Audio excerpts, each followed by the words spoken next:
my beloved souls. That's how the universe works. Silent, precise, balanced. It doesn't need to shout to be heard. It doesn't need to prove itself. It simply waits, watches, and then moves, right on time. And when it does, everything shifts. The scales tip. The energy realigns. And those who once laughed at you, plotted against you, or dismissed your value, they find themselves disoriented in a reality they tried to shape, but no longer recognize. You, chosen one, were never at their mercy, because you were never playing their game. While they conspired in shadows, you walked in light. And here's the truth they forgot. You can't dim the light of someone who was born to ignite others. You don't just endure sabotage, you evolve because of it. The traps they set, now they're stuck in them. The lies they told, now they live beneath them. The chaos they stirred, now it circles them. Because the universe doesn't forget. God doesn't forget. And everything they did to harm you only fertilized the ground beneath your feet. That's why you're rising. That's why you're glowing. And that's why their confusion is growing. Because they tried to break you, but you became unshakable. So if you're here today, watching this message, this is not an accident, it's alignment. This is not just a video, it's confirmation. You've walked through fire and came out glowing. Not because it was easy, but because you were called to rise through it.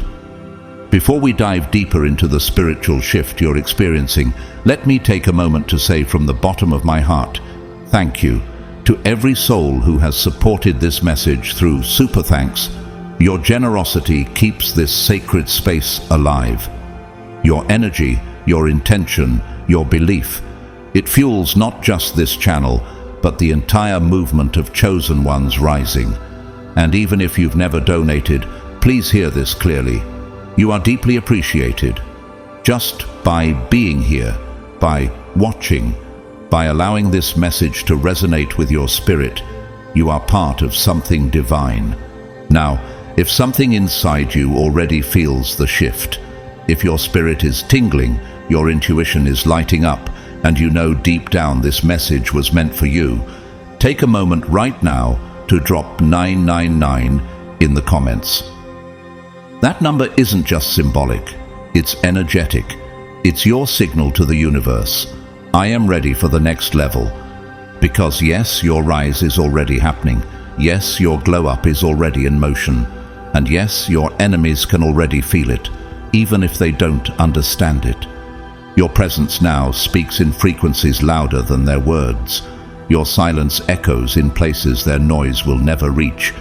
Your very existence has become the evidence of divine justice in motion. So like this video, subscribe, stay with this until the end, because this isn't just content, this is confirmation, this is sacred territory, and your destiny is already unfolding. God's chosen ones, God is making you more attractive. They can't understand what's happening. Number 1, stop dimming your light. Chosen one, have you noticed how the room seems to pause the moment you step in? Have you ever wondered why people glance your way even when you're silent? Why their words stumble in your presence? It's not a coincidence. It's spiritual resonance. Your energy, deeply aligned with divine truth, speaks volumes before you utter a word. And now, more than ever, God is amplifying that energy, making you more radiant, more magnetic, more unforgettable. You've reached a point in your journey where you're no longer shrinking to make others comfortable. Instead, your presence demands recognition, not through force, but through quiet certainty. This isn't arrogance, it's spiritual gravity. As Jesus said in Matthew 5:14, "You are the light of the world. A city set on a hill cannot be hidden." Your light, chosen one, was never meant to blend in. It was designed to stand out, to lead. What happens when your energy shifts from survival to alignment? You become a mirror to others, reflecting not just their potential, but their fears. They don't understand why they feel drawn to you or why your calm unsettles them, but deep within, their spirit recognizes yours. You carry with you the echo of divine refinement, shaped in private battles, refined by silent tears, and anointed by God Himself. Think about David, not the king, but the shepherd boy. Before anyone recognized his greatness, God did. While others saw a boy, heaven saw a warrior. 1 Samuel 16:7. Likewise, before they saw your glow, heaven already crowned you with it. And now, just like David, your anointing shows up before your explanation does. Why does your silence seem louder than their words? Why does your stillness feel like authority? Because you've endured storms that would have sunk others. Your glow is not for aesthetics, it's evidence. It's the evidence of grace, of survival, of transformation. Even real-world examples echo this truth. Consider Keanu Reeves. Known for his quiet nature and mysterious aura, he's not loud or flashy, yet his presence commands global attention. Not because he seeks it, but because authenticity is rare in a filtered world. That same authenticity is in you, chosen one. When they try to replicate your light, they miss the source. They copy the style, but they can't copy the scars. They mimic the voice, but not the vibration. Because this isn't about charisma, this is about calling. As Isaiah 60 verse 1 declares, "Arise, shine, for your light has come, and the glory of the Lord rises upon you." You're shining not because you want to, but because heaven said it's time. Do you realize that your glow is not just beauty?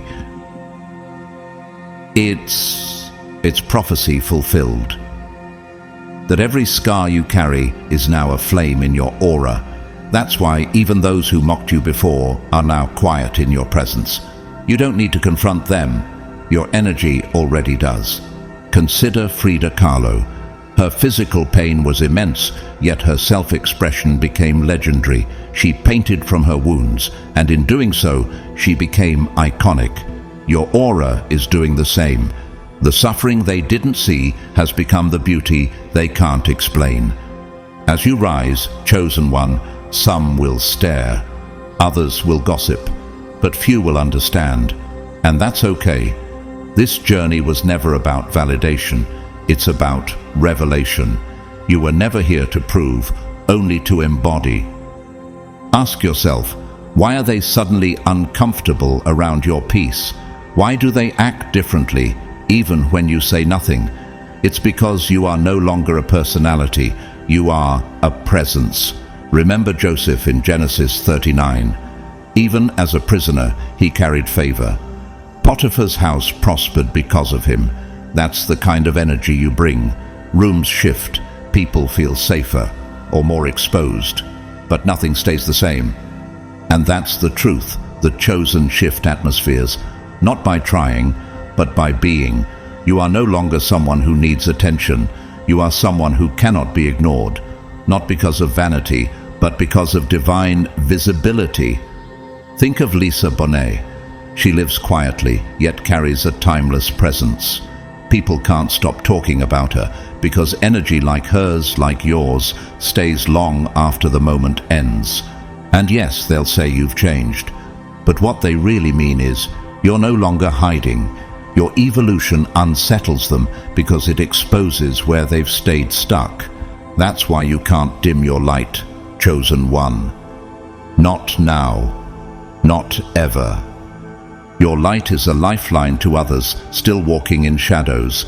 As Philippians 2:15 reminds us, then you will shine among them like stars in the sky as you hold firmly to the word of life. Your presence reminds others that authenticity still exists and that it's powerful. When they stare, let them. When they talk, let them. Your job is not to shrink, but to shine. You're not just attractive, you're activated. God's glory is your glow up. That's why they can't define it. And that's why they'll never forget it. And let us not forget, your transformation, your magnetism, your radiance, it's all a testimony. Your life is now preaching even when your mouth is closed. So keep walking with grace. Keep glowing with purpose. Keep carrying that energy that shakes rooms and stirs souls. Because, chosen one, your time to dim is over. The world needs your full light. And no imitation can ever match the original, because the original was forged in fire. Number 2, don't follow the crowd. Chosen one, have you ever felt out of place in a world that thrives on sameness?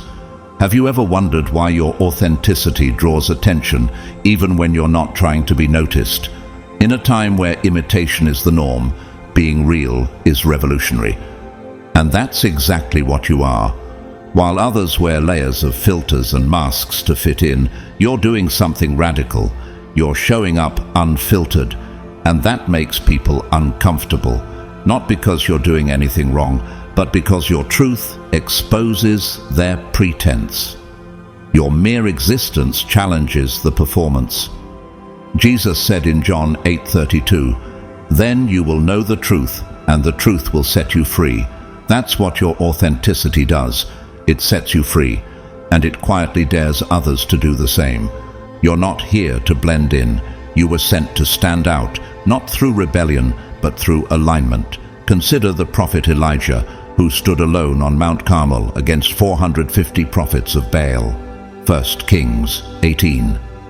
He didn't bend to the crowd, and fire fell from heaven in response. That's the power of alignment over approval. So why does your realness feel like resistance? Because truth unsettles illusion. When you refuse to follow trends, you become a question they can't answer. Why are you so grounded? Why aren't you chasing validation like everyone else? It's because you've stopped needing permission to exist as yourself. Think about actor Daniel Day-Lewis, known for his intense authenticity and refusal to play by Hollywood's rules. He's revered not for conformity, but for courage. Your spirit reflects the same. You're not made to perform. You're made to transform. People will whisper behind your back, wondering how you command attention without chasing it. What they don't realize is this: you've chosen presence over popularity, and that's why you're unforgettable. In Galatians 1:10, Paul asks, "Am I now trying to win the approval of human beings or of God? Or am I trying to please people? If I were still trying to please people, I would not be a servant of Christ." You, chosen one, are no longer dancing for applause. You're walking in obedience. Authenticity doesn't need volume. It needs consistency, and you've shown up consistently despite the pressure to conform. Like Ruth, who chose loyalty over convention, Ruth 1:16, your decision to walk in truth has unlocked divine favor.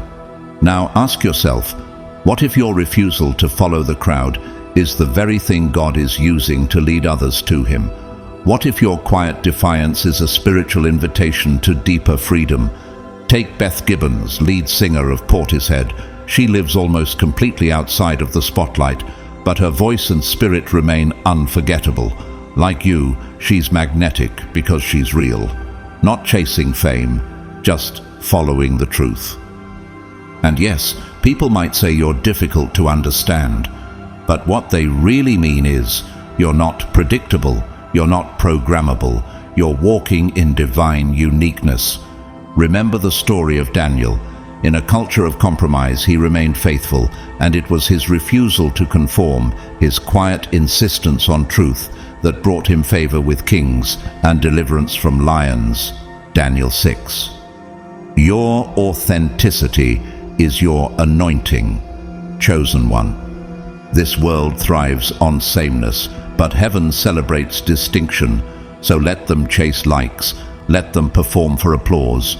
You've already won, because while they're exhausting themselves keeping up appearances, you're gaining peace by being whole. Think about Sade, the legendary singer who disappears for years but never loses relevance. Why? Because truth doesn't age. Authenticity never goes out of style.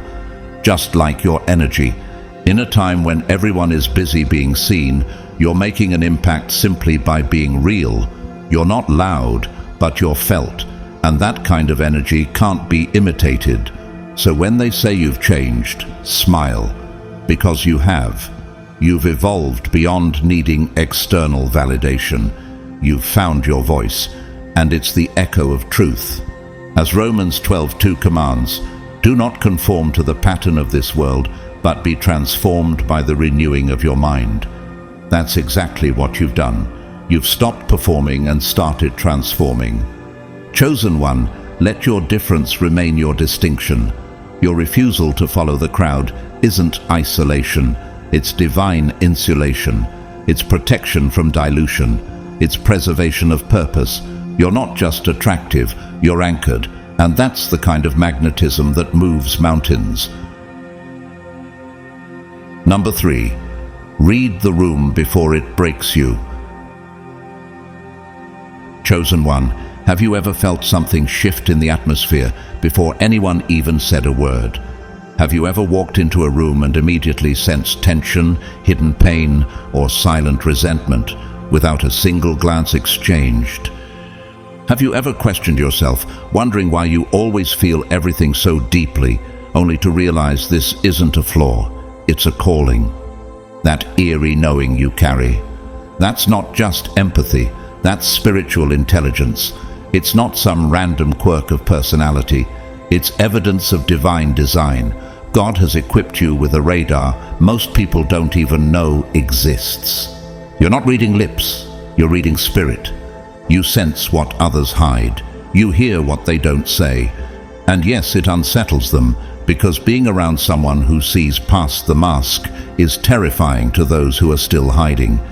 In Luke 5:22, it says, Jesus knew what they were thinking and asked, "Why are you thinking these things in your hearts?" That's the kind of discernment you carry.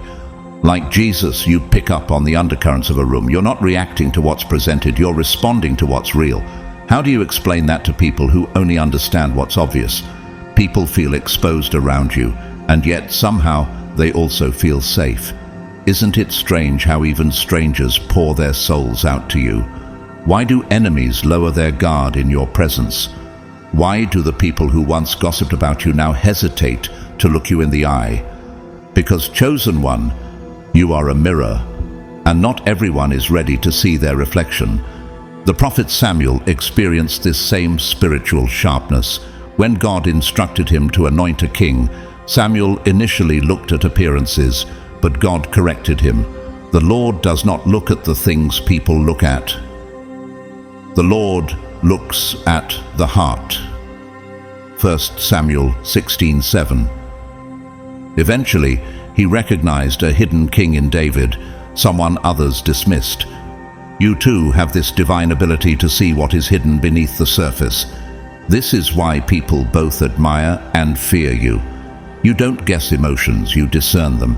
You can detect the storm behind someone's smile, the jealousy behind their compliments, the sorrow buried beneath their sarcasm. And you do it without trying. That's what haunts them. Take Princess Diana, for instance. Her presence wasn't commanding in the traditional sense, but she had an emotional radar that made world leaders tremble and the broken-hearted feel comforted. She could walk into any room and disarm even the most guarded people.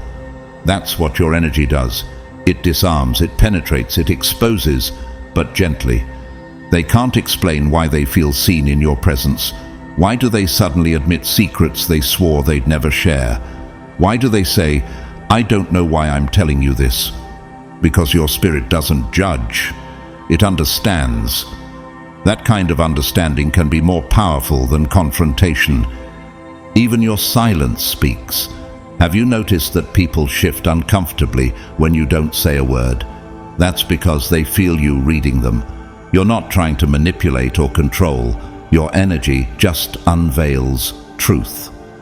Joseph, in Genesis 42, recognized his brothers long before they recognized him. He read their fear before they confessed it. That's what you do. You discern what others are trying to suppress. You see the motives, the wounds, the internal wars, and yet you don't use it against them. You carry this power with grace, and that grace is what makes you rare. Think of Robin Williams, who lit up the world with humor, but behind his smile carried depths few could fathom. His intuition connected him to millions. That's the paradox of deep feelers. You bring light while holding shadows. You give peace while navigating storms. But let me ask you this. How often has your ability to sense everything left you exhausted? How often have you felt overwhelmed by emotions that weren't even yours? You must learn, chosen one, that just because you can feel it doesn't mean you're meant to carry it. Jesus, in John 4, spoke to the Samaritan woman at the well. He revealed details about her life without judgment, offering her transformation instead of condemnation. He saw into her soul, yet he didn't drown in her pain. He lifted her out of it. You must do the same. Read the room, yes, but don't drown in it. Viola Davis, an actress known for raw emotion, once said, "I have learned the hard way that I cannot always count on others to respect my feelings, even if I respect theirs." Sound familiar? People are quick to take from your emotional reservoir, but slow to protect your energy in return. That's why you must guard it like treasure. Your depth is not for everyone. Have you ever left a conversation feeling emotionally drained while the other person walked away healed? That's the cost of being a chosen vessel. You're a well in the desert, but even wells need to be filled. If you're not careful, reading the room will turn into carrying the room. Keanu Reeves is another soul who embodies quiet depth. He rarely speaks of his pain, yet his presence is deeply felt. He doesn't force connection. It happens naturally. People gravitate to him because his energy is authentic. Like you, he doesn't perform. He simply exists, fully, truthfully, and with grace. Let this be your truth, chosen one. Your ability to read the room isn't just intuition, it's intercession. God is using you to see what others can't, so you can bring light into spaces clouded by illusion. And that's what makes you so attractive, not just in appearance, but in presence. You are unforgettable, not because of what you wear or how you speak, but because of how you perceive. While others are scanning for attention, you're scanning for alignment. And people can feel that. You're not trying to be impressive. You're just trying to be accurate. You're not looking to shine. You're looking to reflect truth. That's why you stand out, because your presence carries revelation. And let's be honest, not everyone can handle that. Your energy holds a mirror to their wounds, their masks, their unspoken fears. But that's not your burden. That's their process. Your job is not to fix. Your job is to reflect. You're the moonlight in their midnight, the evidence that even darkness can't erase discernment. But please, beloved chosen one, protect yourself. Not every battle is yours. Not every room deserves your gift. Like Jesus, who often withdrew to quiet places to pray, you must know when to engage and when to retreat. Because if you don't, this gift that makes you magnetic can become the very thing that drains you. And you weren't called to burn out, you were called to illuminate. So the next time someone says, "I don't know what it is about you," just smile. Because you do. You know exactly what it is. It's the Spirit of God alive in you, tuning you into frequencies most people can't hear. You're not just sensitive, you're sacred. This is your power. This is your peace. This is your divine edge. You don't just read the room, you reset it.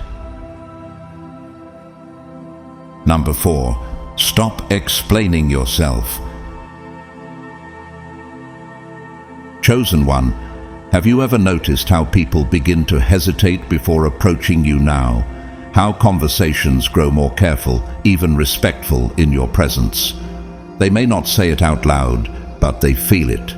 Something in you has shifted, something powerful, sacred. and unshakable. And yet, you haven't raised your voice. You haven't made announcements. So what changed? The answer is simple but divine. You did. You've grown into your worth. You've realized that your time, your energy, your peace are sacred. And now you carry boundaries not like shields, but like silent laws etched into your presence. You no longer explain yourself because your spirit has begun to speak for itself. Have you ever wondered why some people now label you as distant or cold? Could it be that they're not describing who you are now, but who they can no longer manipulate? Boundaries that are spoken can be questioned, but boundaries that are felt, they shift the entire room. They make people sit up straighter, question their intentions, and approach with awareness. In Nehemiah 6:3, when Nehemiah was rebuilding Jerusalem's walls, his enemies tried to distract him, calling him down from the work. But he said, "I am doing a great work and I cannot come down. Chosen one, this is your time to build, not to explain. And those who are meant to be part of your journey won't need to be convinced. They will already understand." Let me ask you this. How many times have you explained your heart to people who already decided not to honor it?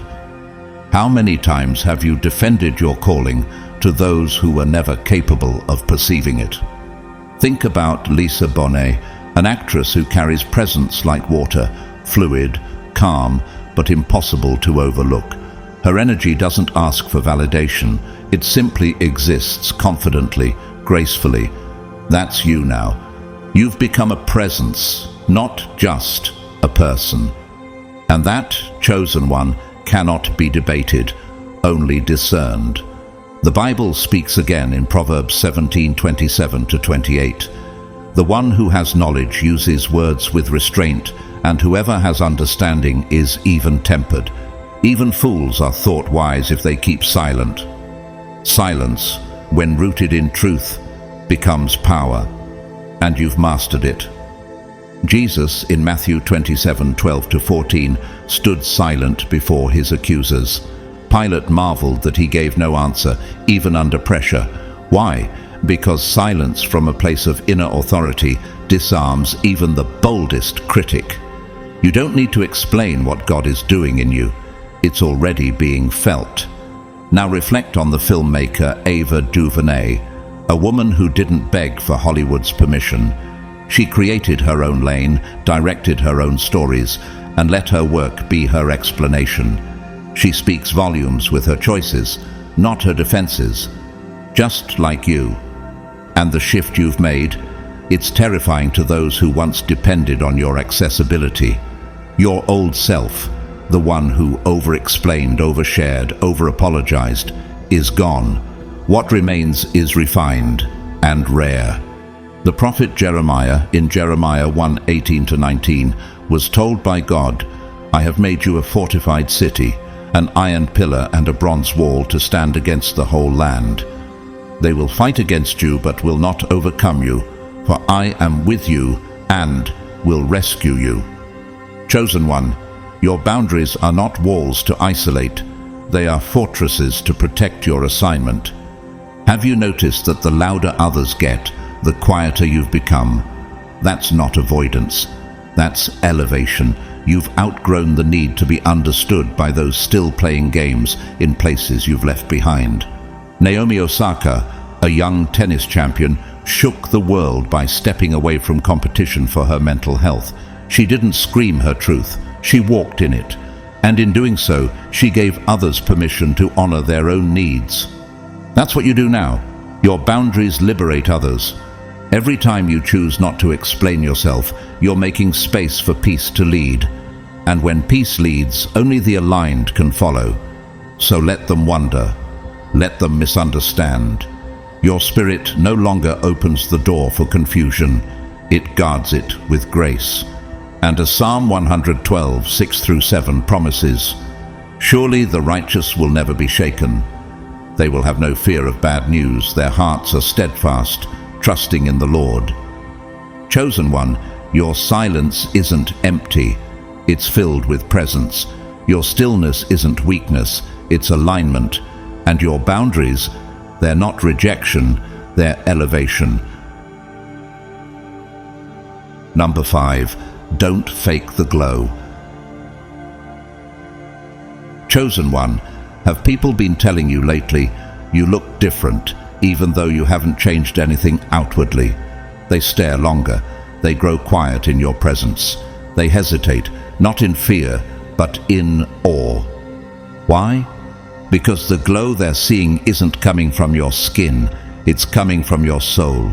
This isn't a surface-level shine. This is the light of someone who has faced the darkness and made it through. Someone who didn't just survive, but transformed. Let's start with this. Have you ever noticed how powerful silence becomes when it follows pain? That's the kind of glow you carry now. Not the loud, flashing kind, but the kind that lingers, that whispers strength, that radiates peace. Isaiah 61 declares, "Arise, shine, for your light has come, and the glory of the Lord rises upon you."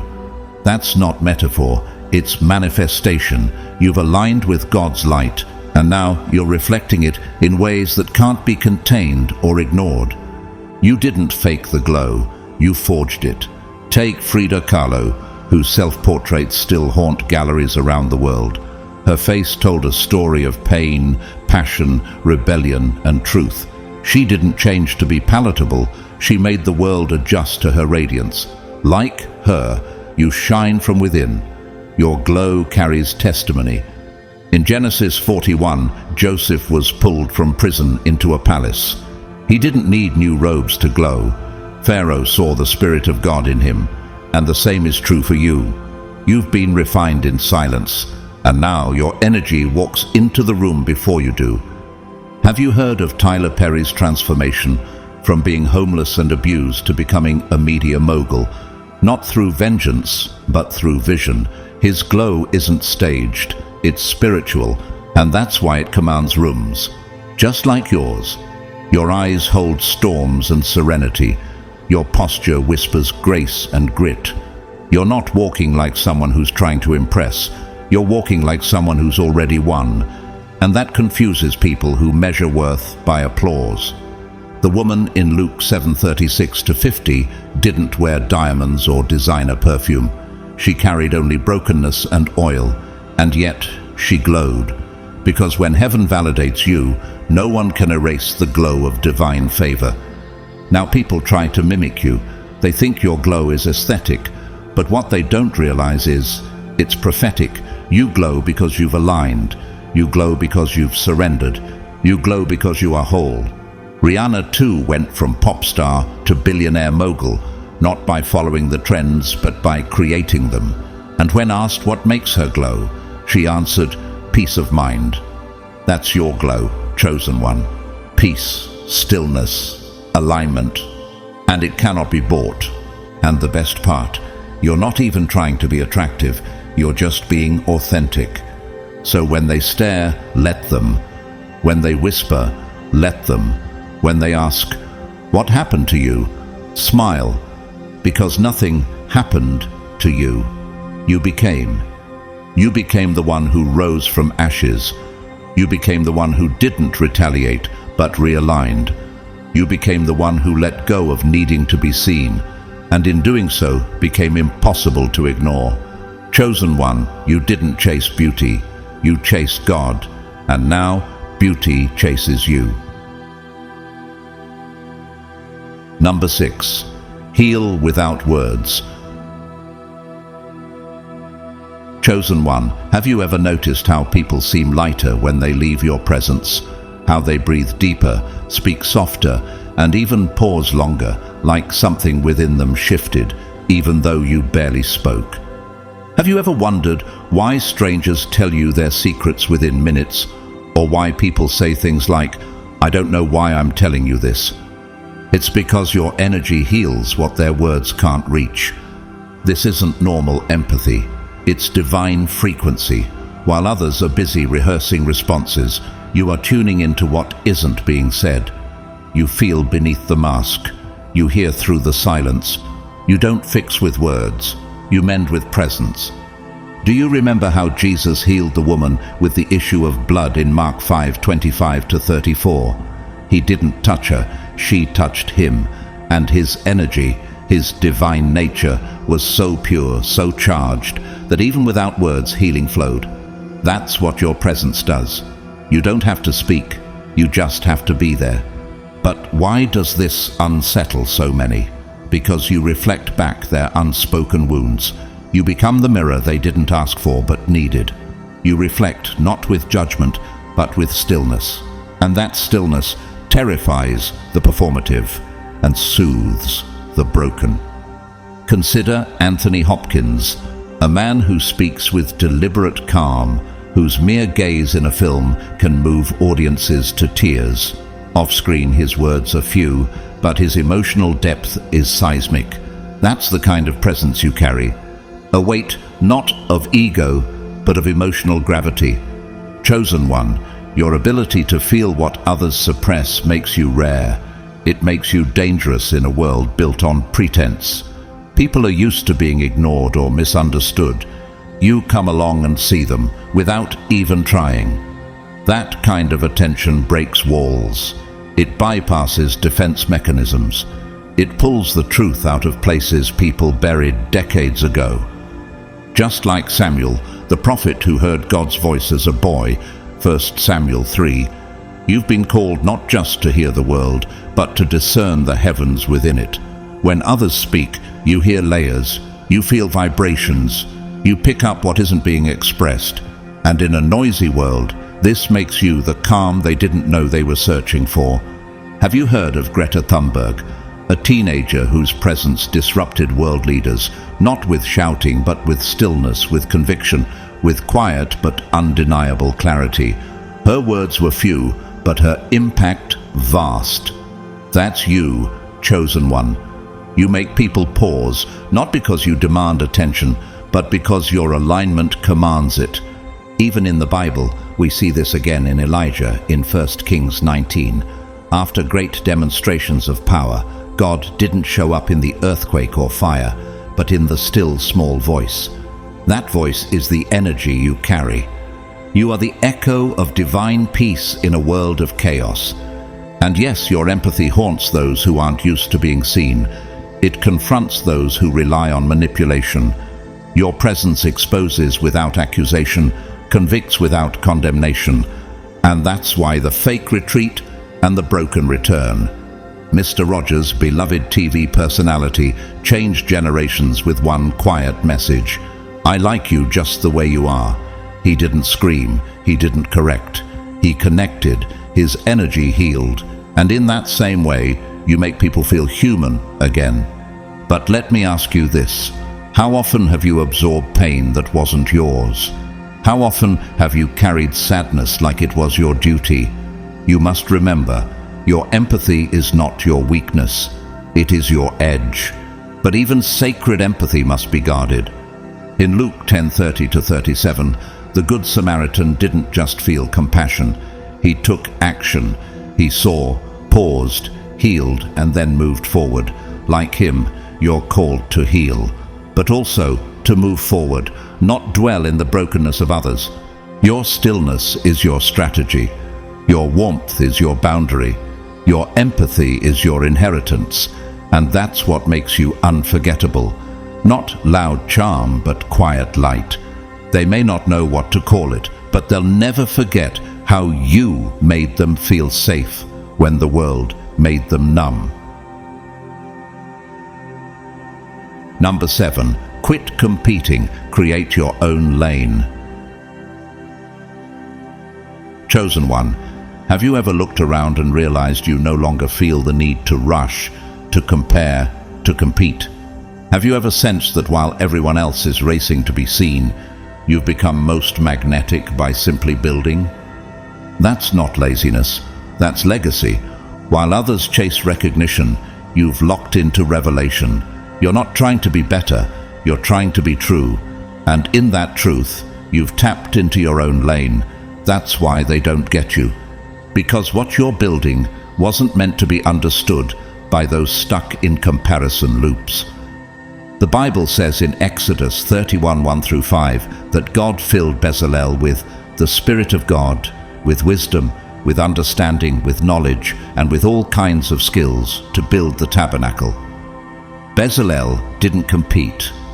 He created, and that's exactly what you were born to do. You're not here to mimic.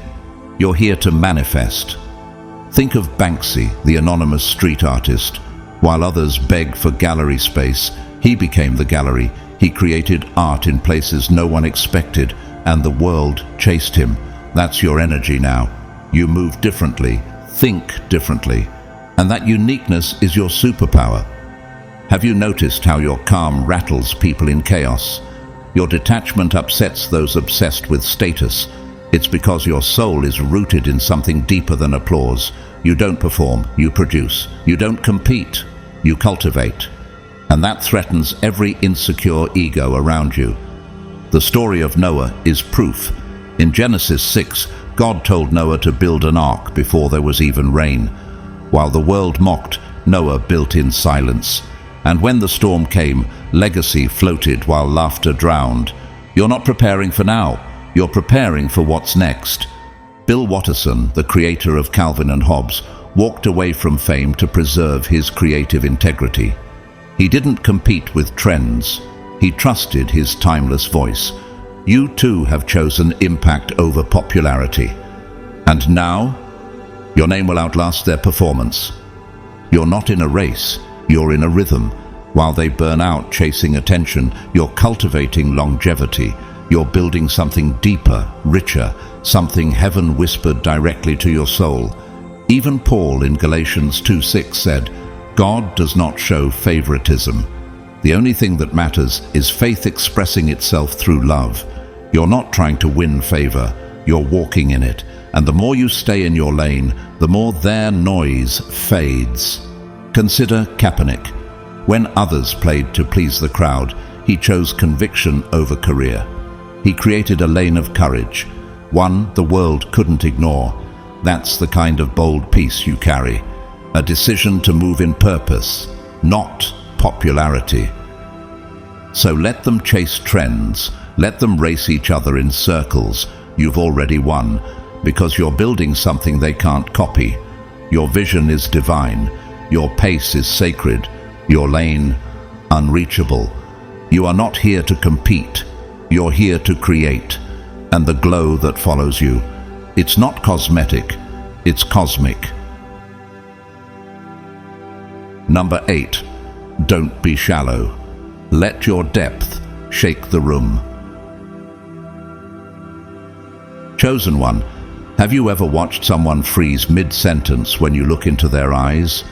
Have you seen people go silent, not because you silenced them, but because something in your presence made them face parts of themselves they were trying to ignore? Have you ever walked into a space and felt everything shift, even before you said a single word? That's not coincidence. That's the power of your depth. You don't carry loud charisma. You carry divine intensity, not the kind that brags or demands, but the kind that humbles. It's the kind of energy that makes people question their intentions, their choices, even their identity. It's the mirror they didn't want but can't look away from. This is the same presence that Jesus carried in John 8:6-9, when he knelt and drew in the sand as the crowd waited to stone the woman caught in adultery. He said nothing at first, but his silence carried such weight that each accuser slowly backed away, confronted not by words, but by conscience. That's the same quiet fire you carry. It shakes people to the core. You didn't come here to impress. You came to awaken. Have you ever considered how few people actually live with purpose? Most live for appearance. But you, your very essence whispers intentionality. You don't chase, you attract. You don't perform, you resonate. Look at Tilda Swinton, an actress who exudes otherworldly presence without trying to fit in. She doesn't command the spotlight bends around her. She is fully herself, fully real, and that's why she's unforgettable. You carry that same enigmatic energy. that same depth-driven distinction. In Ecclesiastes 7:4 it says, "The heart of the wise is in the house of mourning, but the heart of fools is in the house of pleasure. While others run from depth, you live in it." And that depth, that fire-wrapped stillness, is why people feel seen around you, and why some run. Your gaze forces self-reflection. Your silence shatters denial. Your mere focus makes people rethink their entire week, their relationships, their goals. And yet, you're not trying to intimidate anyone. You're just anchored. And that anchor disrupts a drifting world. Yoko Ono, often misunderstood, once said, "Some people are old at 18 and some are young at 90. Time is a concept that humans created." Her artistic and spiritual intensity made people uncomfortable, but also moved generations. That's what depth does. It disrupts and liberates. Look at Job, who sat in stillness, covered in boils, rejected by friends, but through his unwavering connection to God, revealed more truth in silence than his accusers did in entire speeches. Job 2-3, 38-42. Depth doesn't shout, it radiates. So why do they fear you? Why do they label you too serious, too intense, or too much? Because they've spent years building houses of cards, and you walked in with wind. Your spirit doesn't settle for surface. And that threatens the foundations of those who built their identity on shallow ground. Anya Taylor-Joy, whose eyes captivate and soul bleeds through her performances, carries an inner stillness that translates beyond screen. She doesn't push, she simply is. And people feel that presence for days. Like you, she makes people ask, "Why am I still thinking about this person?" Chosen one, you're not here to explain your intensity. You're here to embody it. You are the reminder, the spiritual interruption, the recalibration no one requested but everyone needed. In 2 Corinthians 10:3-5, Paul says we demolish arguments and every pretension that sets itself up against the knowledge of God, taking every thought captive. That's what your energy does. It grabs people by the soul, and they can't unfeel it. You are a divine disruption in a world of distractions. You don't just walk in rooms, you wake them. Number 9, reconnect or stay lost. You are synced with something sacred. Chosen. 1. Have you ever felt the wind speak before the words arrived? Have you ever sensed patterns in chaos, rhythms in silence, or synchronicities too strange to be called coincidence? Do you find yourself noticing what others miss, feeling shifts in energy before a storm, or seeing signs in places where others only see scenery? That's not overthinking. That's alignment. You are not disconnected. You are in rhythm with the deeper truth, the invisible frequency of heaven. Nature doesn't just speak to you, it resonates with you. Look at Genesis 28, where Jacob dreams of a ladder reaching heaven, angels ascending and descending, and awakes saying, "Surely the Lord is in this place, and I was not aware of it." That's how most people are, but not you. You are aware. You're sensitive to what's divine, even when it's hidden in plain sight. You don't just move, you flow. And when you walk into a room, even the air seems to pause. People feel something, even if they can't name it. Some call it weird, some call it intense. But what it really is remembered truth. Björk, the Icelandic artist whose music sounds like landscapes and emotions had children, doesn't follow music trends. She channels them. She is tuned in, like you. She listens not just with ears, but with her whole spirit. That's why her work is timeless. That's why you are unforgettable. In Romans 1:20, Paul writes that God's invisible qualities, his eternal power and divine nature, have been clearly seen, being understood from what has been made. Nature is not silent. It's speaking, and you are one of the few still listening. Have you seen how trees lean toward you, how animals linger, how water calms around you? That's not fantasy, it's frequency. Jane Goodall, who lived among chimpanzees for years, didn't command nature. She connected with it. That deep reverence, that spiritual synchronization is your secret glow. It's not charisma, it's cosmic memory. You notice the signs, repeating numbers, coincidences that feel more like confirmation. A stranger calls you by the exact name someone from your past used. A bird lands next to you just as you're praying. That's not luck, that's alignment. You are a conductor in a spiritual orchestra. Where most people hear noise, you hear timing. Elijah in 1 Kings 17 was fed by ravens and guided to a widow during a famine. He didn't panic, he followed divine rhythm. You too are led by something deeper than logic, something realer than reason. Terrence Malick, director of The Tree of Life, makes films where sunlight becomes scripture and wind becomes metaphor. His creations don't follow structure, they follow flow.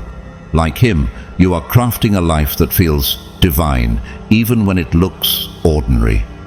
Your glow, chosen one, comes from remembering who you are beyond the human story. You are more than skin and bone. You are stardust and breath, soil and spirit.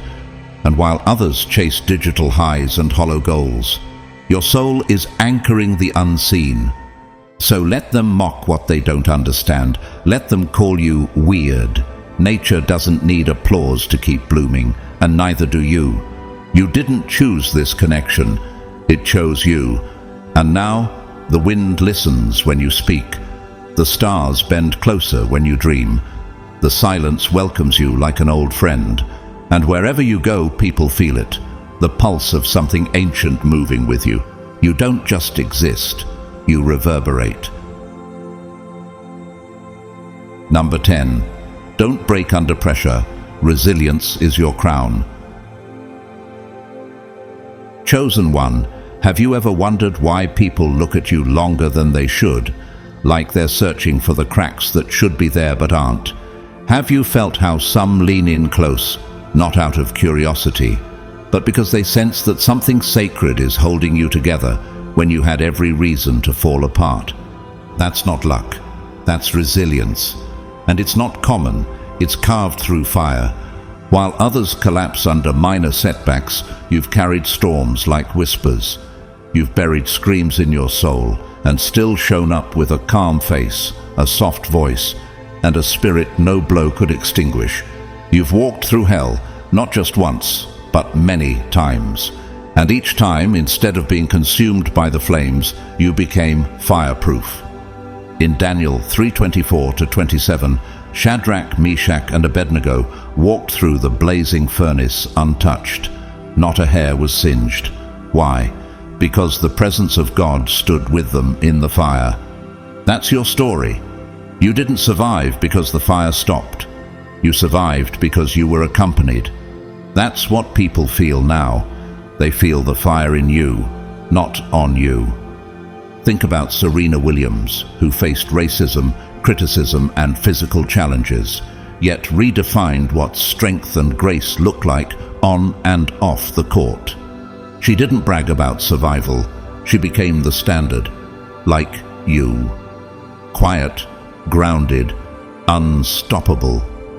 You've become a symbol of what can't be broken. That's why they whisper about you. That's why they stare with quiet awe. Because deep down, they know if they went through half of what you've endured, they wouldn't have made it. But you did.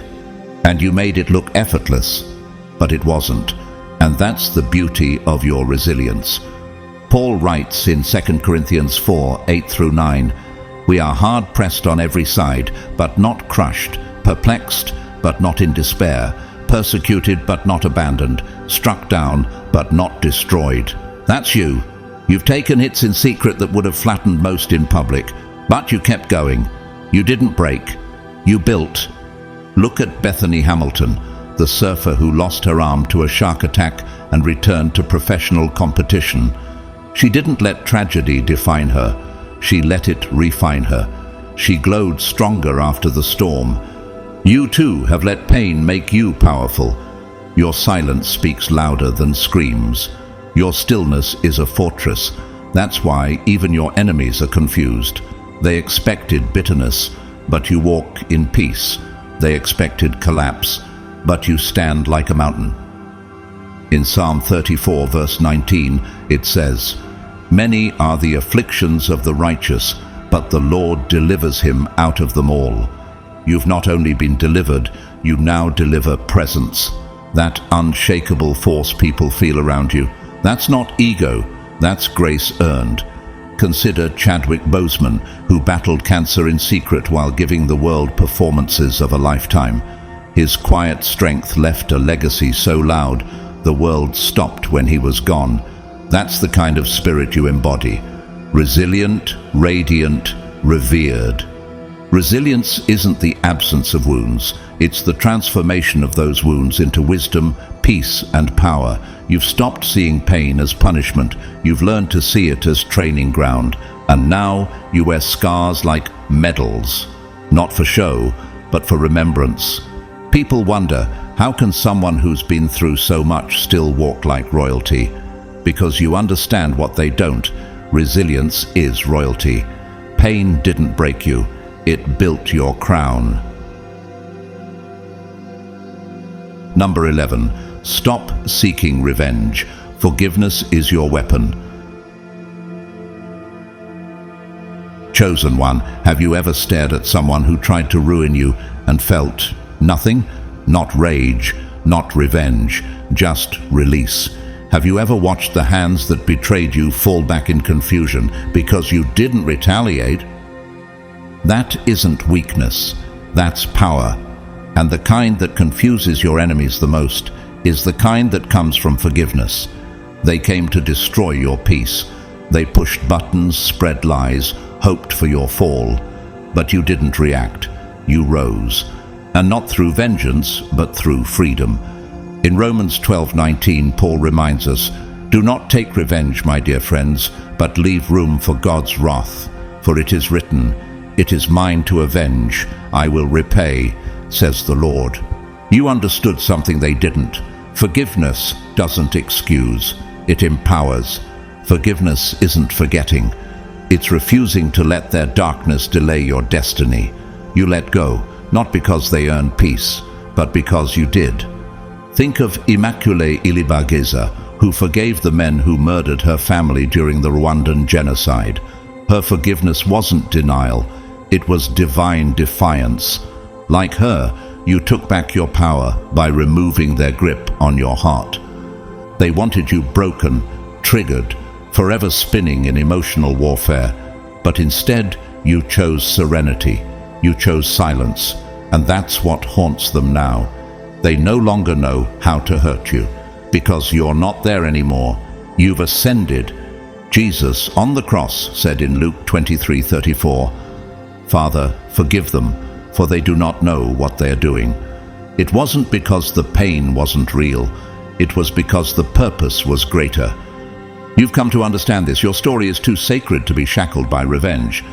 Now they sit with their own guilt, not because you punished them, but because you didn't. You moved on. You found joy. And now your joy is judgment enough. Look at Malala Yousafzai, who forgave the Taliban gunman who shot her in the head, not to appease, but to rise, to teach, to lead. You carry that same disarming grace, and it terrifies those who believed hurting you would give them control. Joseph, betrayed by his brothers, rose to power in Egypt and later told them in Genesis 50:20, "You intended to harm me, but God intended it for good to accomplish what is now being done."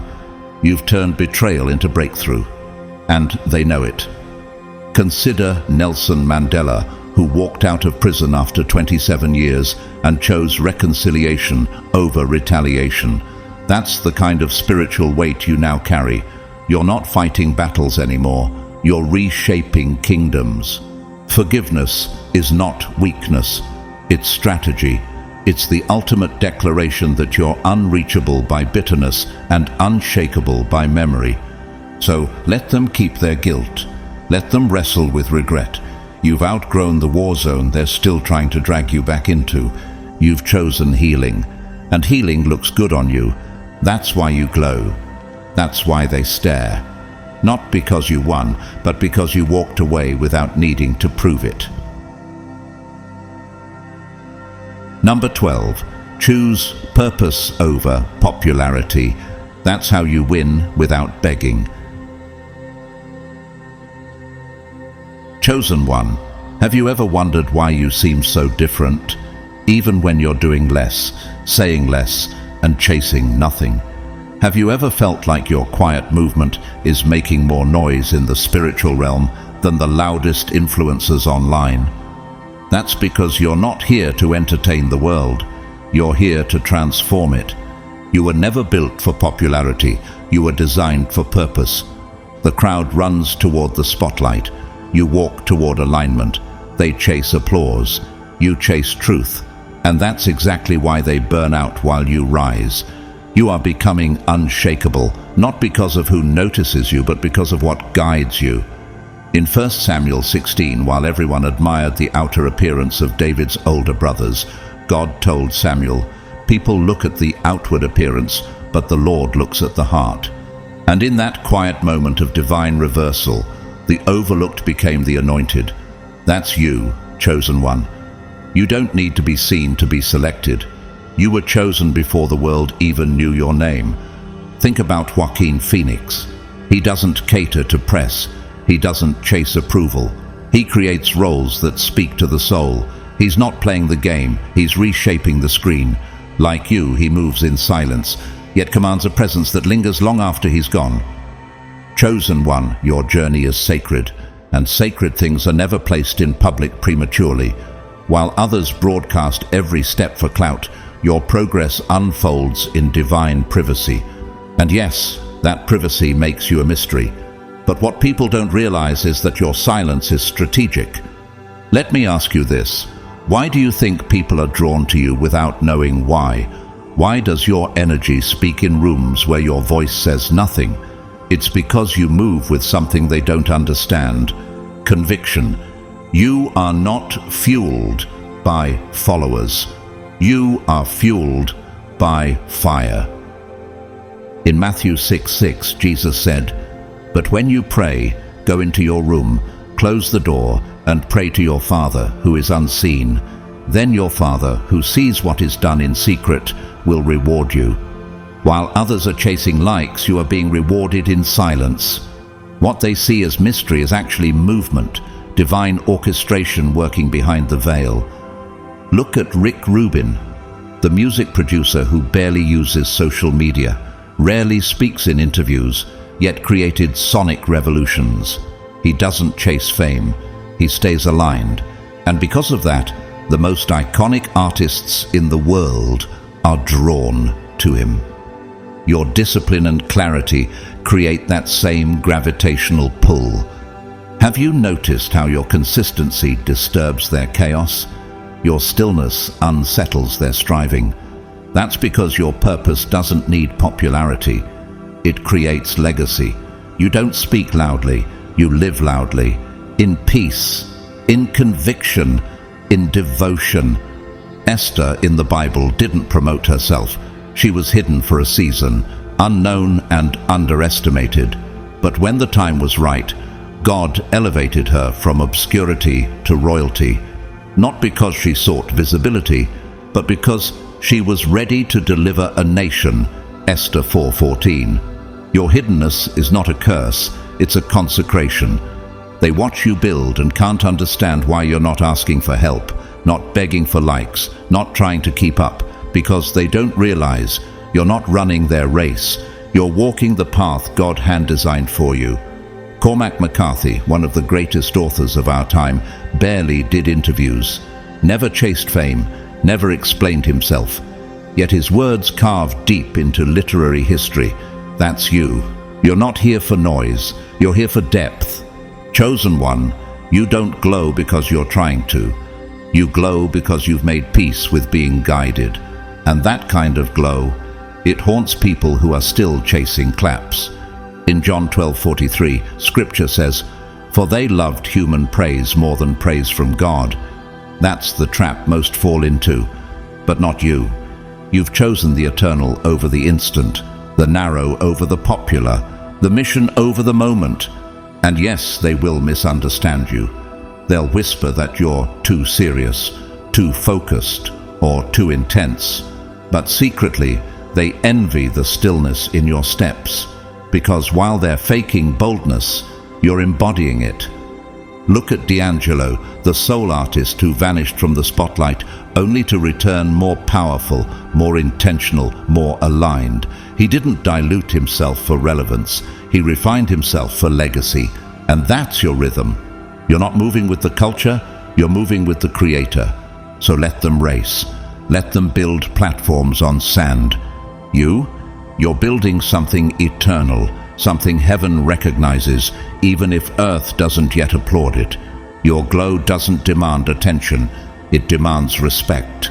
And the longer you walk in purpose, the louder your silence becomes. That's why they follow.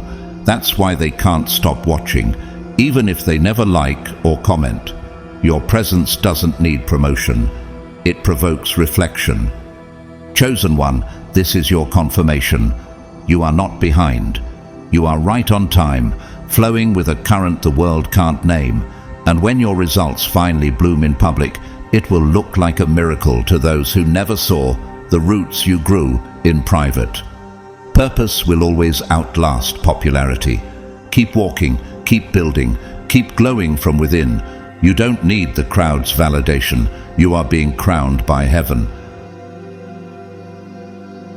Beloved, you've become living evidence that purpose will always outshine popularity, that peace is more powerful than applause, and that when you walk in true alignment with your soul, you don't chase transformation, you become it.